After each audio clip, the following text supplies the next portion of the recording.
Good evening.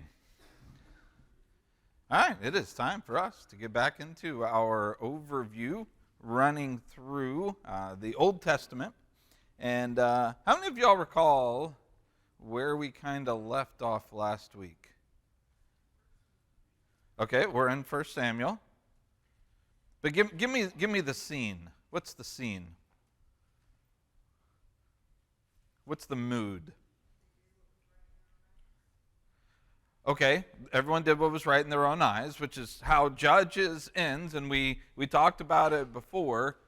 In those days, there was no king in Israel. Every man did what was right in his own eyes.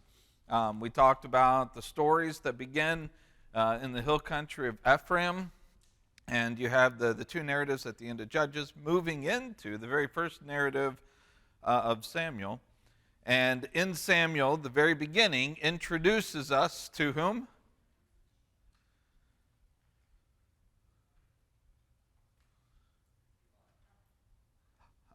Yeah, who's the biggest name in the first part of Samuel?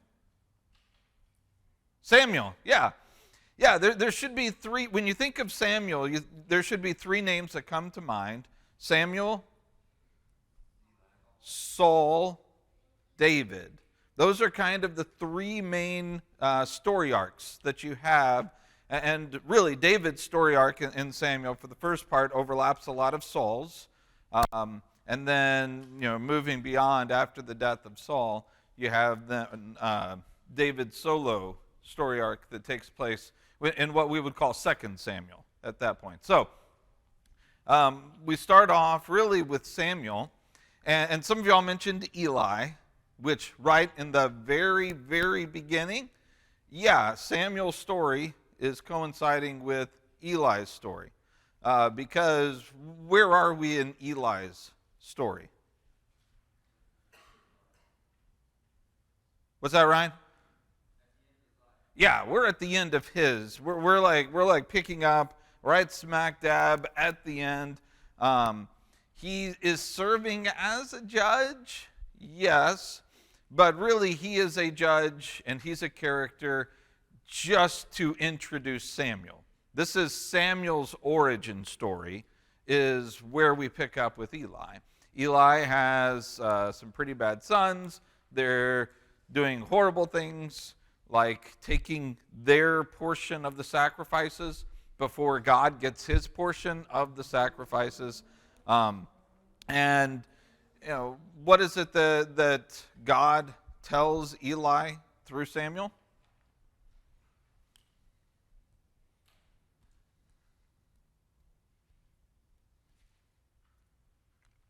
Remember in the middle of the night, God called Samuel?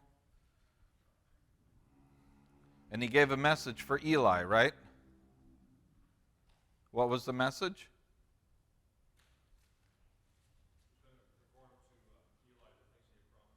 Okay. All right. Yeah. Yeah, and basically what's the end result of it?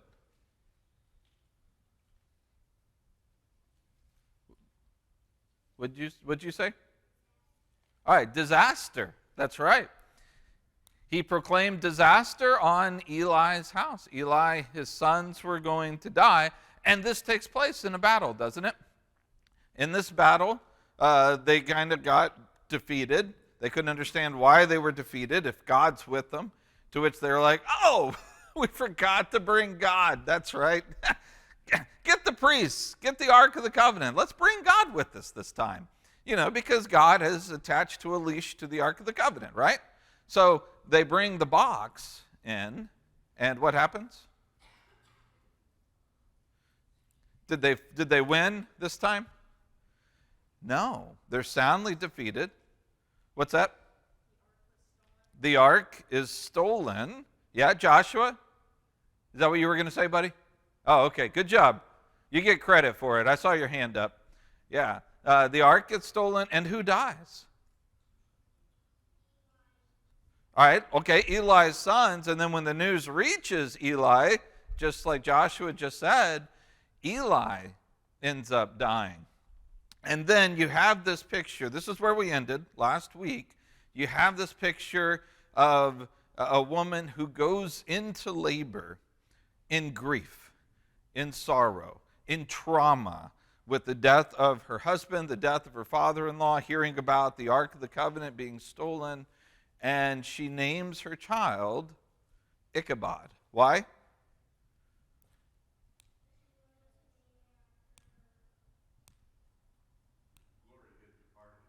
Okay, yeah, Ichabod meaning fleeing, leaving, departing, or the idea, the glory of God has departed. And what did I liken this to last week? Anybody remember? This moment when we stopped. Man, nobody remembers. I thought it was such a great connecting point. Yeah, a cliffhanger. Yeah, very specifically. Yeah, well, Adam West Batman series, right, from the 1960s. The idea that they always ran in pairs. You'd always have the end when Batman and Robin would be an impossible situation that there's no way they could possibly get out of, and it would end there, and that's kind of where we are. The Ark of the Covenant is gone. The priest and his sons are dead. The leaders are no more. What is going to happen? I think that it rightly states the glory of the Lord has departed. We are at a desperately dark situation at this point. Oh, I'm too far ahead right now. We're at a desperately dark situation here in chapter 4. And if you don't know the rest of the story, and you're just kind of reading through this, you're like, wow, how do they get out of this? How does the ark, the ark returns, but how does it happen? We know because, we're living on the other side of it. Well, what's the very first narrative that is then talked about? It doesn't have to do with any of Eli's family. It doesn't have to do with Samuel. What's the very first assurance that's given? Ryan?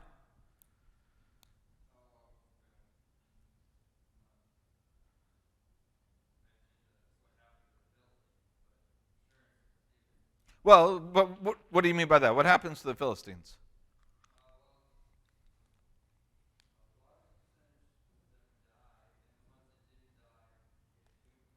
Okay, because of what? Yeah. So the very first story, right now you've got different narratives that you can pick up if you're the writer and follow through with what's going to be woven. There's the two main ones. You have the Ark or Samuel. Which thread gets woven first? It's the Ark. That's kind of the more important one, isn't it? This is the glory of the Lord has departed. That's kind of attached to the Ark. Remember, the Ark is the sign, ultimately, of God's relationship with his people. You have David is later going to describe the mercy seat as an extension of the throne room of God itself. This is the footstool for God. That God sits on his throne and his feet extend to the ark. This is such an important piece. And so, immediately the author's like, hey, let's cover this bit first. Let's talk about this. Is it bleak? Is it dark? Is the loss of the ark here permanent? No, because God is still taking care of things. So let's talk about, just very quickly, I don't want to belabor the story of what takes place here, but where did they put this ark?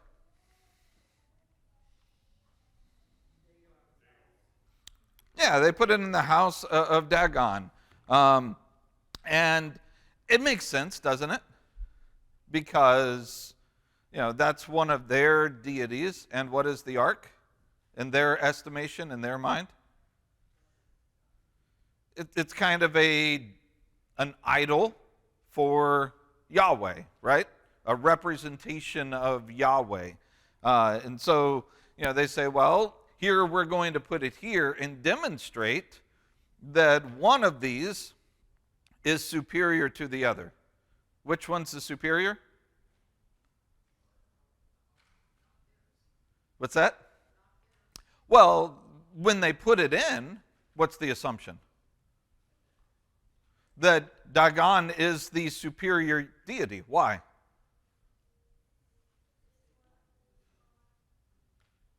What is the ark? What's its purpose? Why do they put it in this place right here? It becomes a what?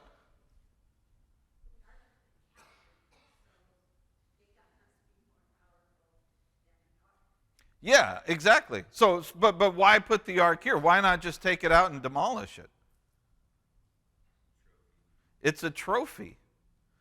I mean, that's what this is. This is a trophy that has been won on the battlefield.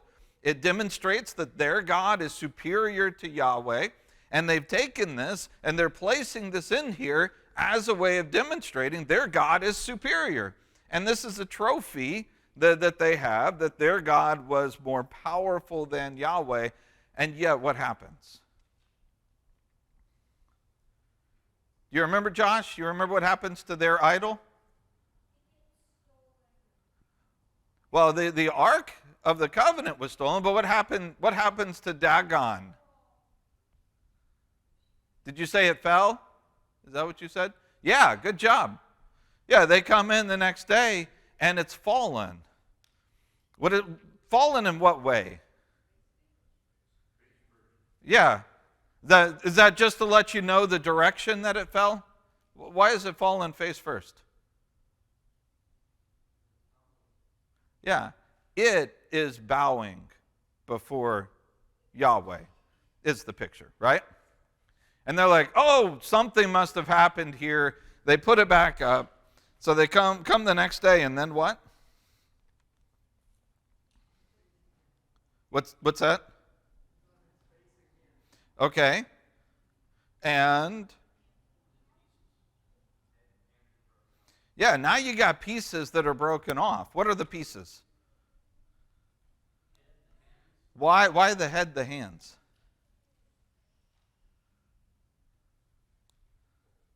It's just because those are the extremities, and when it crashes, that's what's going to break off? Why the head, the hands?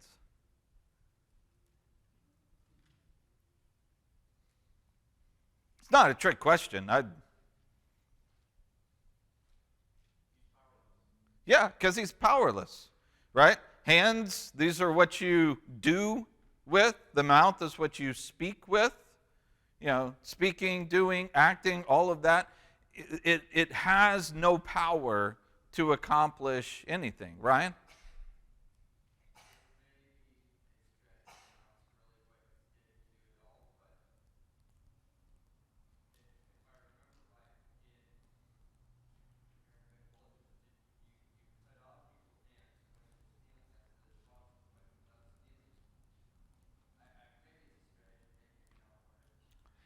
You see that. I think I could be mistaken, but Hammurabi's, law code has that in there, which actually predates, the law of Moses, and so that would have been something. I'm not certain that necessarily falls into place here, but I'm not going to say it doesn't. So it's a good thought that there is something to that. And also to this end, we've seen the picture in Judges of cutting off appendages for trophies of kings, like cutting off the thumbs in the very beginning of Judges. We didn't talk about that too much because that was it's probably more gruesome than we want to actually mention it. So I'm not talking about that or mentioning that happened. But that's one of the things that you see as a trophy type of thing, so maybe that has to do with it. But I think it is just simply a demonstration that this God, this idol, is powerless. It can't do anything because it has no hands. It can't say anything. It has no mouth now. And so it cannot stand before Yahweh. So let's see here. I just want to make sure. So Verse 4, they rose early on the next morning, and Dagon had fallen face forward on the ground before the ark of the Lord. The head of Dagon, both his hands were lying on the threshold. Only the trunk was left to him. That's why the priests of Dagon and all who enter the house of Dagon do not tread on the threshold of Dagon in Ashdod to this day. By the way, did you see that phrase? To this day? This is an etiology, an ideological type of a story here that's explaining what is going on, why they do what they do. All right, so I don't want to talk about necessarily the rest of this. We know that they started playing hot potato with the ark at this point among the various cities. They would send it somewhere. Bad things would happen. They'd like, no, we don't want it. They'd send it somewhere else. And it was going around until finally everyone's like, nobody wants this thing because bad things happen. This is what Ryan started off with, talking about the tumors, deaths, and things like that before they finally were like, you know what, let's just get rid of this. And maybe it's a coincidence. Maybe it just might happen to be that people are getting sick just as this thing approaches. But it also might be what? It also might be the power of Yahweh. Therefore, let's put it to the test. And it's interesting that you have, in this scenario, the priests of the Canaanite gods are the ones who are putting God to a test, not in a negative way, but in a positive way to see, is this from the Lord or not? And they actually listen to and uphold the results of this test. Anybody remember the test?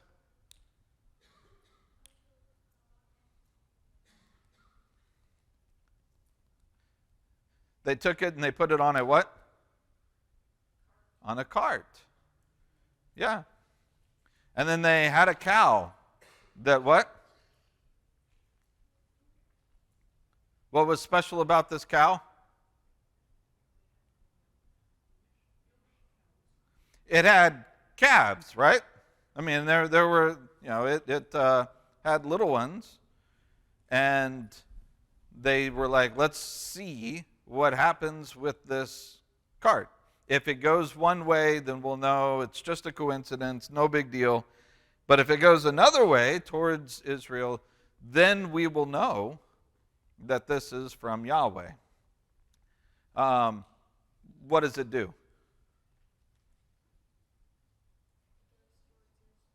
It goes towards Israel. Even though this cow with little ones, what are they doing?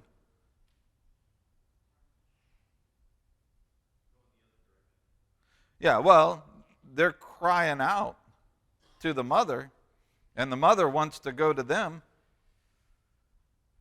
but she doesn't, right? It's kind of this picture that it's like an overwhelming picture. This is no coincidence. This is Yahweh who is very clearly working through these animals, even against their own instinctive behavior, in order to fulfill what's going to take place. So the ark then moves back into Israel, and it is returned. All right. So, do we feel better now about the glory of the Lord? Has the glory of the Lord simply departed for good? No. Batman and Robin are getting out of their circumstance, right? The penguin doesn't quite have them just yet. But yeah, there's still more to take care of. So then we come into chapter 7. And in chapter 7, verse 3, Samuel said to all the house of Israel, if you are returning to the Lord with all your heart, put away the foreign gods, the Ashtoreth, from among you, and direct your heart to the Lord. Serve him only. He will deliver you out of the hand of the Philistines. So the people of Israel put away the Baals, the Ashtoreth. They served Yahweh only. And then Samuel said, gather all Israel at Mizpah, and I will pray to the Lord for you. And so you have now the ceremony, all Israel coming together. Verse 6, they gathered at Mizpah, they drew water, poured it out before Yahweh, they fasted on the day and said, we have sinned against Yahweh. And so you have this group confessional. I mean, they come together, they confess their sinfulness before God. Samuel is leading them in a spiritual renewal. And then the Philistines hear of it and they draw up, in order to battle. And what does Samuel do?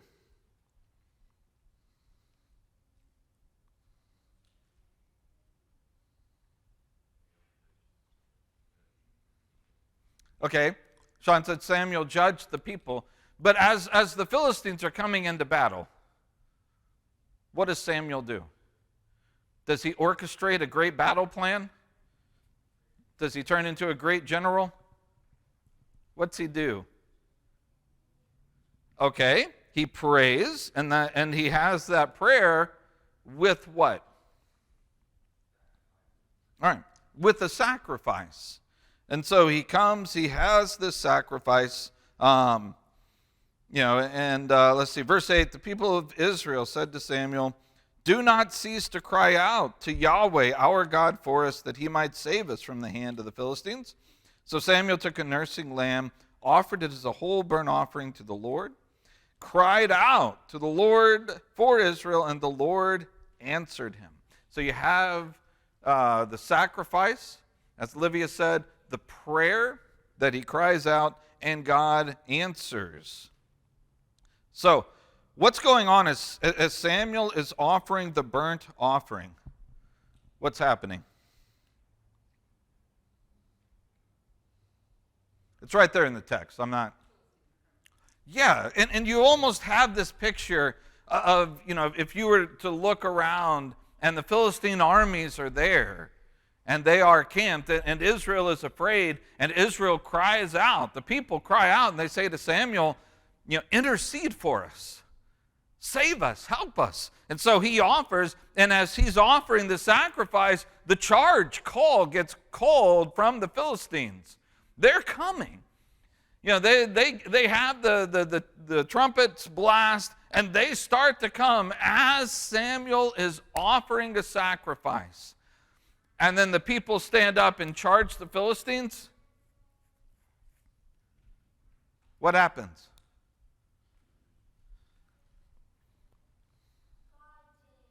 Yeah. It says, the Lord thundered with a mighty sound that day against the Philistines, threw them into confusion, and they were defeated before Israel. And the men of Israel went out from Mizpah, and they pursued the Philistines and struck them as far as below Beit Kar. So you have this picture here where you almost have a parallel of what happened before, right? With the Philistines approaching, and they are coming into battle. And the question that's there, is God with us or not? What was the answer before? So what did they do? Before, what did they do? They brought the box. What did they not do? Yeah, exactly. They did not pray. They didn't inquire of the Lord. They didn't offer a sacrifice to him type of a thing. It wasn't the same type of a picture. They brought the ark out and everyone cheers. And they're like, oh, it's a foregone conclusion. We're going to win. They didn't truly come before God to bring God into the battle. Can you see how this one's different? Now, let me ask this question. Who offers a sacrifice? Not a trick question. Who does it? All right. What's that? Yeah, it's Samuel, right? What qualification does Samuel have to offer a sacrifice? What tribe is he from?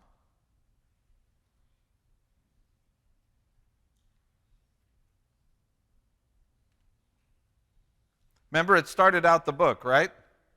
Who was his daddy? A certain man from the hill country of Ephraim, right? So what tribe does Samuel come from?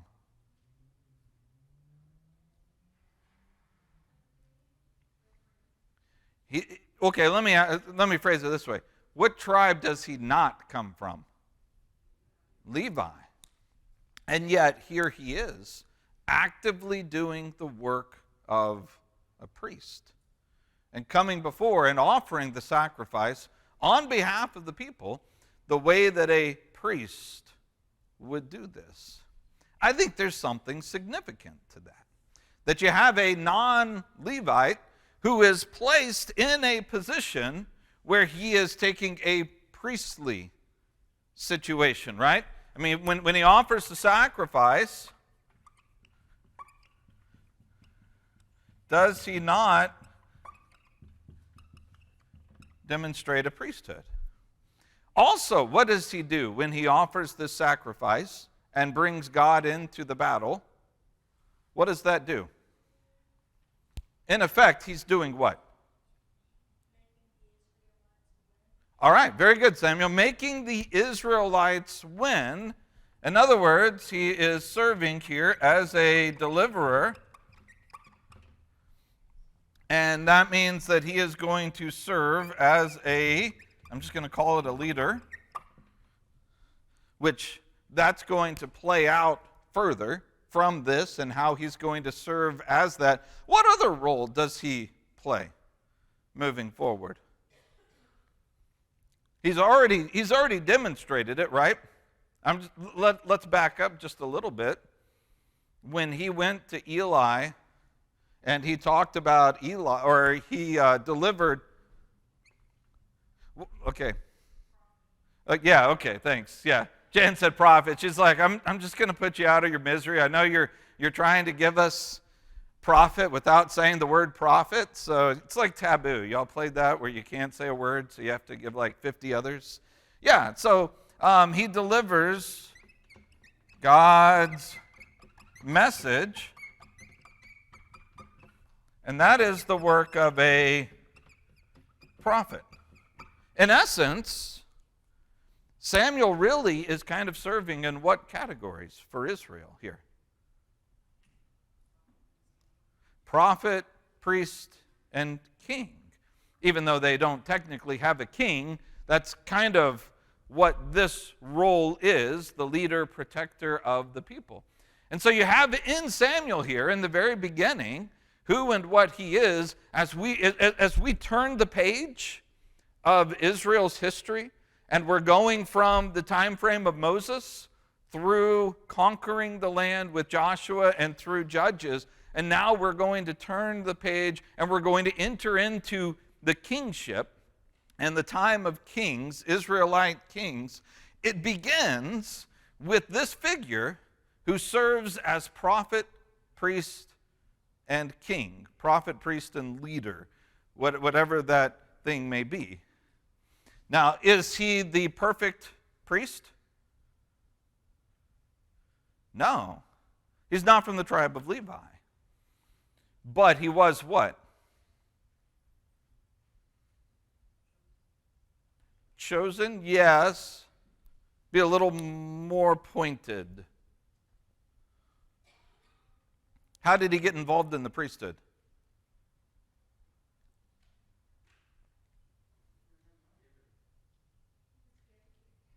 He was dedicated to the priesthood, wasn't he? He was dedicated, lent. I can't remember what the other words were.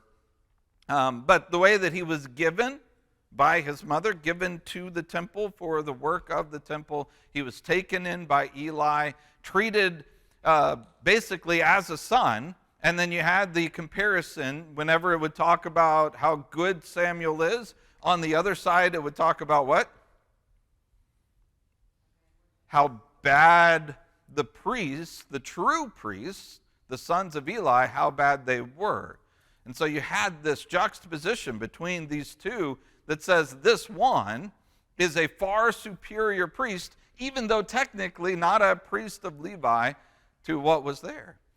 And so in an honorary kind of a way, he serves as a priest at this time. And we also have seen the prophet, and we see him now as the leader.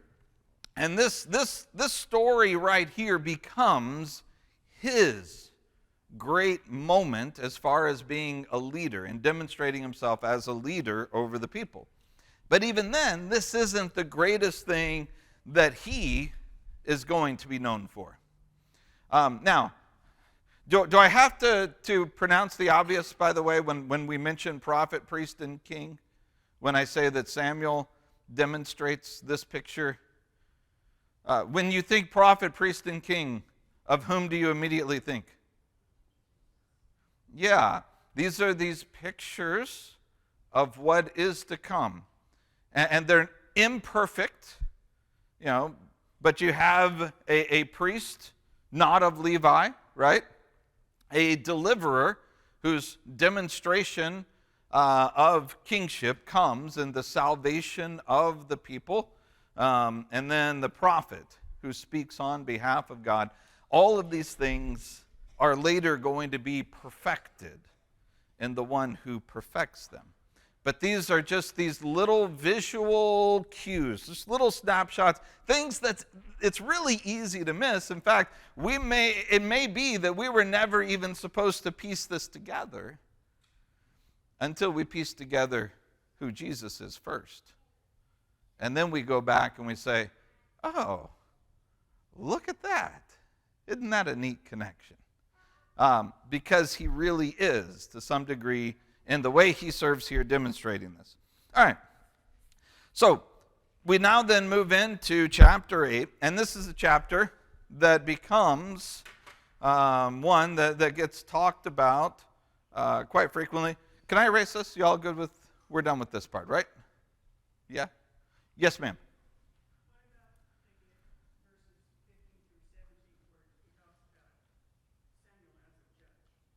Yes. Oh, yeah, absolutely. Yeah, and I would put his work as a judge as his work as a leader, and it's mimicking kingship. There's no real king just yet, but that's what it mimics. But his leadership is not just simply in his judging, but it begins ultimately with the demonstration of deliverance.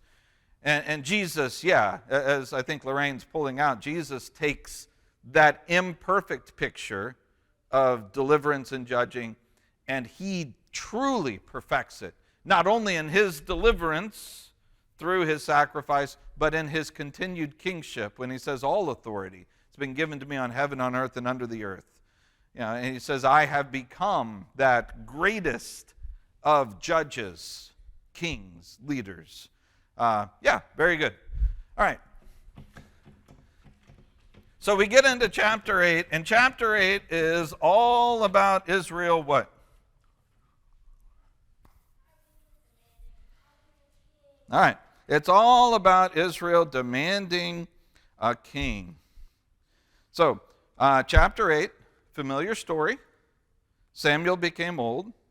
He made his sons judges over Israel. And yet, verse 3, what was the problem?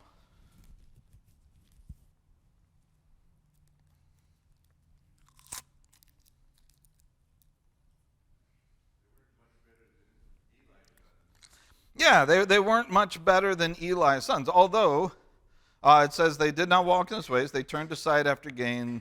They took bribes. They perverted justice. They don't get the same condemnation that Eli's sons got, but it's also to some degree because they're not serving in the same priestly capacity. And even though what they're doing is an abomination, absolutely, they're not stealing from God, I guess you could say, or taking the glory away from the sacrifices. Anyway, that's a different discussion. I don't want to necessarily run down. But verse 4, all the elders of Israel gathered together, came to Samuel, and they said, "Behold, you are old, your sons do not walk in your ways. Now appoint for us a king to judge us, like all the other nations." Well, they done messed up now, didn't they? Why? What's the problem? What do they ask for? They want a king, like all the other nations. Why? What's the problem? Yeah. What were you going to say, Olivia? Okay, they have one. Why? Who's their king? Go ahead. Okay. Well, as God, right? So God is their king. So in other words, the problem is that they asked for a king like all the other nations, right? Instead of accepting that God is their king. Is that fair? So the problem is that they asked for a king like all the other nations. Let's go back to Deuteronomy 17.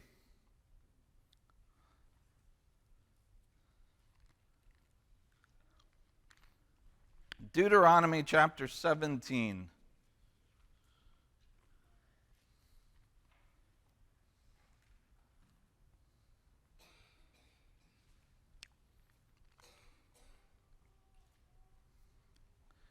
Jeff, you're there, right? Do you have it? Are you there? Can you read verse 14? When you enter the land which the Lord your God gives you, and you possess it, and live in it, and you say, I will set a king over me like all the nations who are around me. All right. We're going to continue that thought in a second. But in the law of Moses, very specifically, God says, when you do what? When you ask for a king, like what? Like all the other nations. Well, how many of y'all believe Deuteronomy is part of the law of Moses? You should have hands up here, right? Right? What does the law of Moses itself say that they are going to do when they enter into the land? Ask for a king, like all the other nations around them, right? Are they not simply doing what it is that is told within the law of Moses that they should do? So, let me ask again, is the problem in 1 Samuel that they asked for a king that they asked for a king like all the other nations around them? Because obviously, in Deuteronomy chapter 17, this is assuming that God is their king, right? Those two are not juxtaposed to each other. They're not mutually exclusive. This is assuming that they can have a king on a throne and have God as their king at the same time. In fact, that's God's plan from the very beginning. And his plan is for them to say, hey, God, we want a king like all the nations around us. Y'all see that? Right from here. That's what God wants them to do. So you come back then to 1 Samuel chapter 8. Is the problem that they have asked for a king like the nations around them?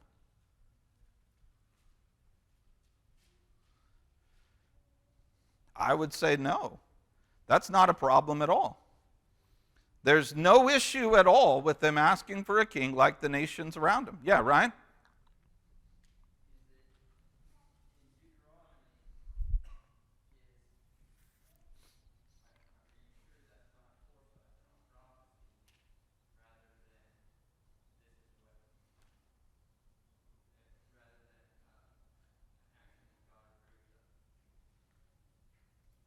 No, these are he's instituting laws that says when you do it, this is how to do it. These are the laws concerning when you get into the land and you ask for a king, this is how you do it. It's obviously something that God not only condones, but it's part of the plan from the very beginning, is for them to be a kingdom with a king like the nations, and they are the ones, according to Deuteronomy 17, that are supposed to bring up the conversation. They're the ones who are supposed to come to God and say, hey, let's do this. Yeah, John?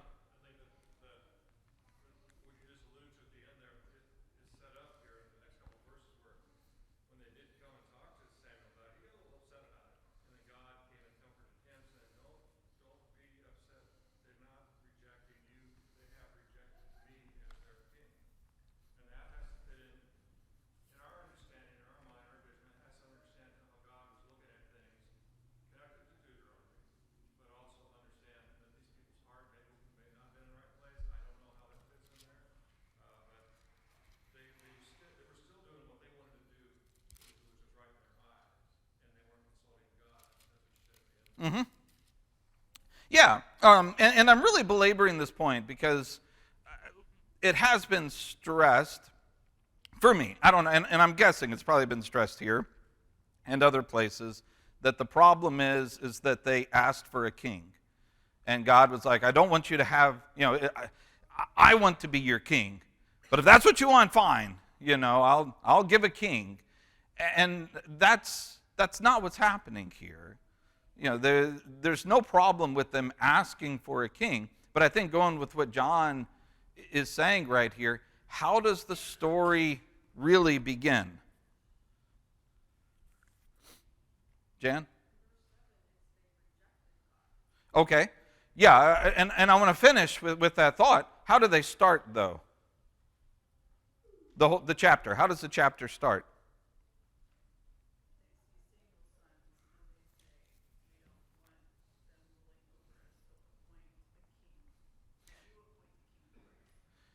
Yes. Julia said they see Samuel's sons, and they reject that and say to Samuel, you appoint this king for us. And is there,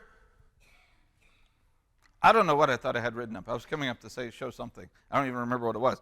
But talking about Samuel himself, and maybe it's the prophet, priest, king thing that we had up here before, that this is the way that God has established the way that he's working things.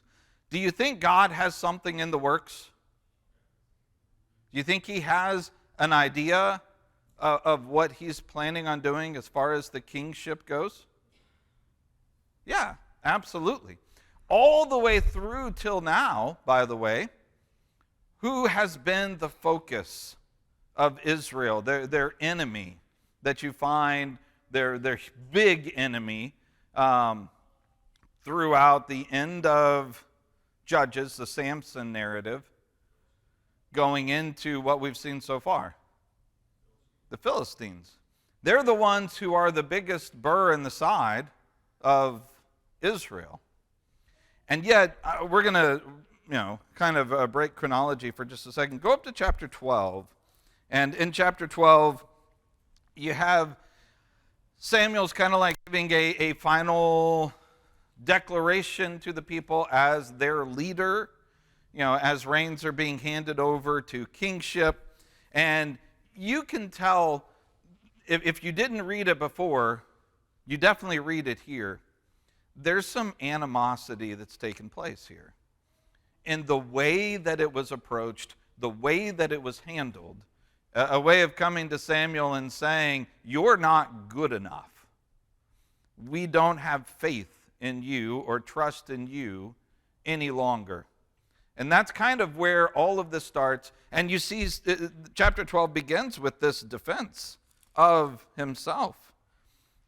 He says, look, I did exactly what you wanted to do. You now have a king. What about me?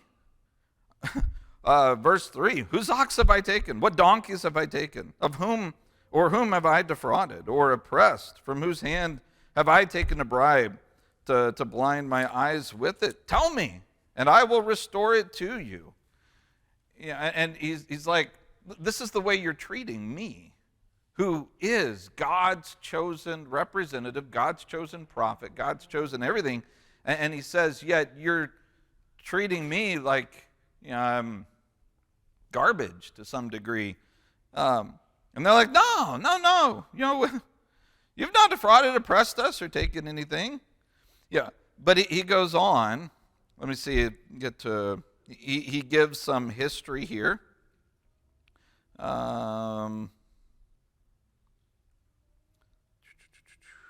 So, get down to verse 12. And some of this, I think, is telling. Verse 12, when you saw that Nahash, the king of Ammon, came up against you, you said to me, no, but a king shall reign over us.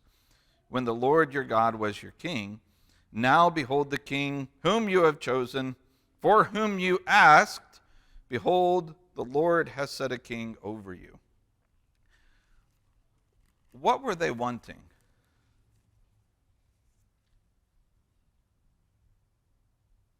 Verse 12, what were they wanting?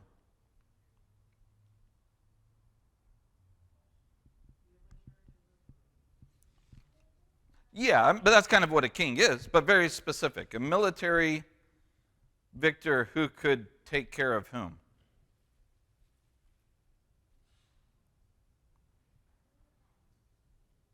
Not a trick question. Who's mentioned in verse 12? The Ammonites, right? They're like, the Ammonites, that's our big threat. That's our big problem. Man, have you seen Nahash, the king of Ammon? That guy's a bruiser. Man, he stands like head and shoulders above everybody else. He is regal. You look at that guy, and yeah, we're scared to death of Ammon because of it. When all along, going back to the Samson story, remember he chose Samson to begin what process? We didn't talk about it, so this is bonus points for you if you remember this. He said he will begin to deliver them from the hands of the Philistines. That was his role, is to start that deliverance, and it's going to be picked up and finished by someone else. In other words, these people have the desire for a king. They want a king. They're ready to do all of this.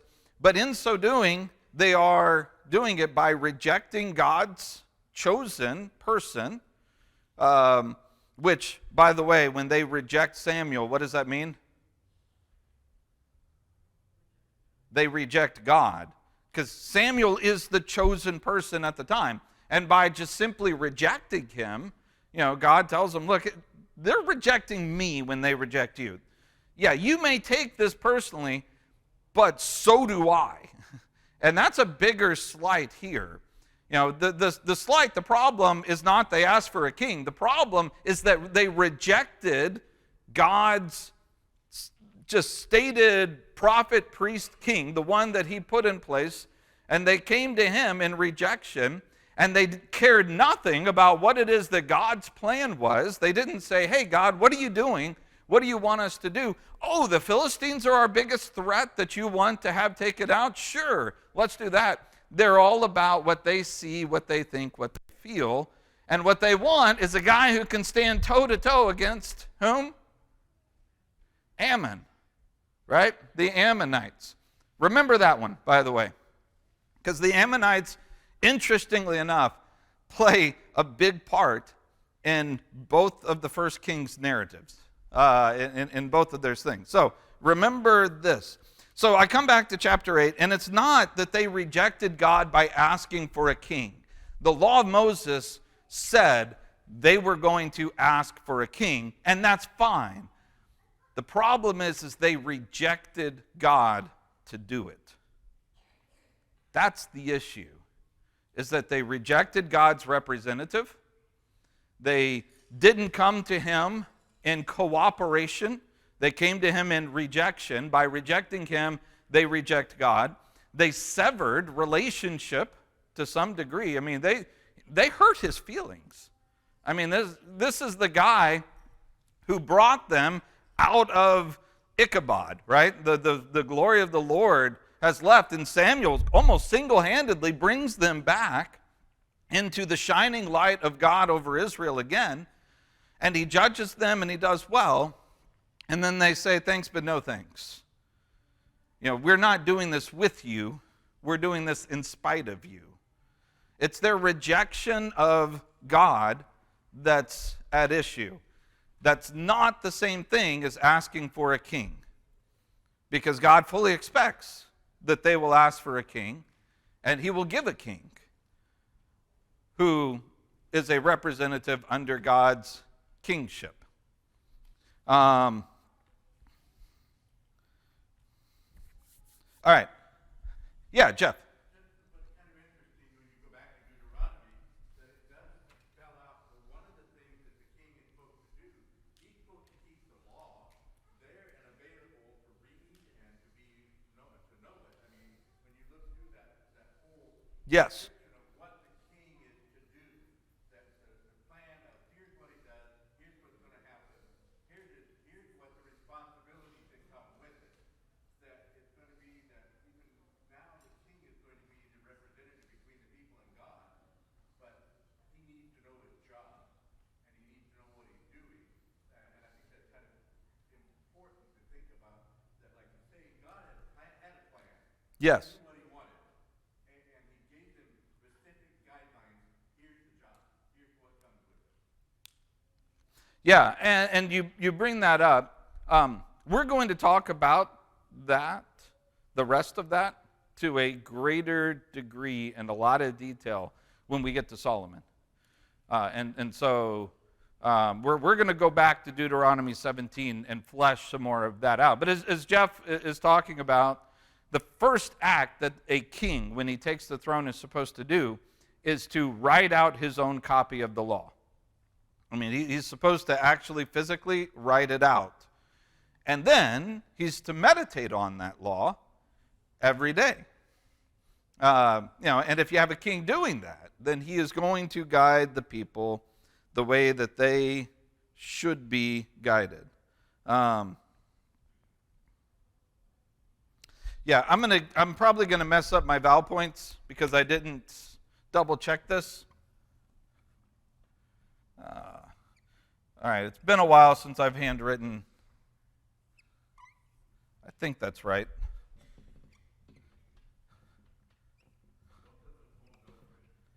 All right. Hold on.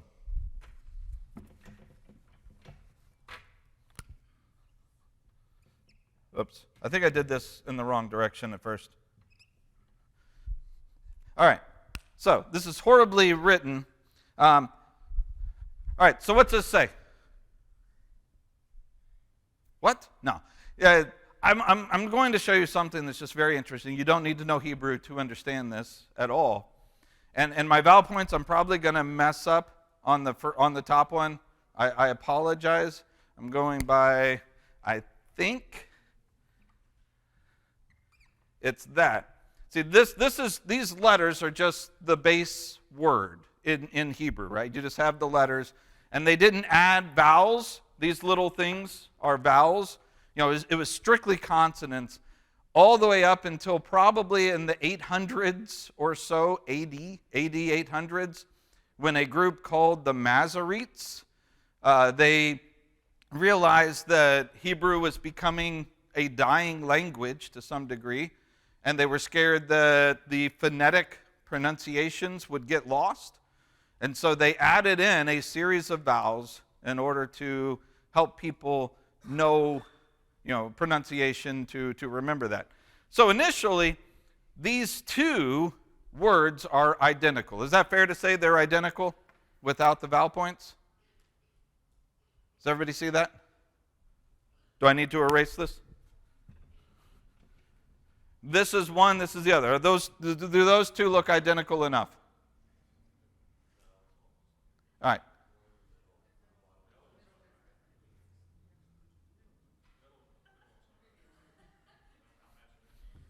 Is that what you're talking about? Yeah, it's the same letter. However you pronounce. What? Oh, you talking about this? Well, for the point of this exercise, ignore the handwriting. Okay, just understand that these are letters. Okay, these are identical. Let me add the vowel points to the first one here. I think this is he asked. So that's the word. This is how you would say he asked in Hebrew. Does that make sense? This one down here, I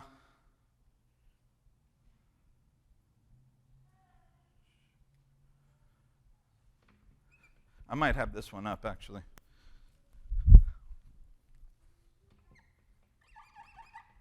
I think it's this. This may be that right there. Yeah, I was. All right. So these are two different words, but the base is exactly the same. This is he asked. This word is pronounced Sha'al. This one is Sha'ul. Anybody know what Sha'ul is? Or Saul? Saul. This is Saul's name, which is a form of the word he asked. In other words, Saul is the king that they what? He's the king they asked for. And that what you ask for is what you get. Interestingly enough, and I don't have like a huge, I've got some thoughts on it, but I'm not going to go into them. Saul's name shows up very early in the book of 1 Samuel. This is the word that we had trouble translating when it said that Hannah lent or gave or dedicated Samuel to the temple. That word is Sha'ul. And so Saul's name is actually attached to the moment that Samuel is dedicated to the temple. That's the first time that his name shows up. But it's a word, but it's the exact same form, everything. And so that's what his name is. It's derivative of the idea of ask. So the whole thing is that when they get Saul, they get the king that they asked for. It's not going to be the king that God desired for them. And we're going to see that play out. So starting next week, we're going to begin looking at the Saul narrative. Spend a little bit of time looking at the introduction to Saul and this crazy, weird list of things that Samuel says are going to take place for purposes of Saul. But I wanted to does everybody understand this picture right here? You don't need to know Hebrew to understand there's a connection between the name Saul and what they asked for, right? We're good there? All right, very good. All right, we will close up there, and we'll go ahead and turn things over to Richard. Thanks a lot, guys. Good discussion tonight.